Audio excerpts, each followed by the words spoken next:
Octubre, en asturiano ochobre, otubre o outubre, se define claramente en el calendario como el primer mes ya nítidamente otoñal o, como reza en algún refrán, el primero del invierno. Si bien los rigores de la estación fría aún no son plenamente visibles ni lamentados, sí el refranero anticipa alguno de estos inconvenientes invernales y expone algunos de los trabajos que deben hacerse en previsión. También hace octubre participar de la satisfacción por las últimas cosechas recogidas, muy particularmente la de las castañas, el producto por excelencia de octubre asturiano y pieza fundamental de la dieta rural tradicional. Se justifica sobradamente la denominación popular alternativa de mes de les castañes para este periodo.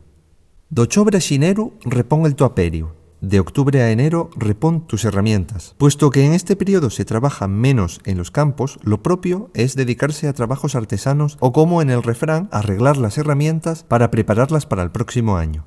El que cucha en ochobre, la tierra tapa. El que lo falla en noviembre, todo lo pierde.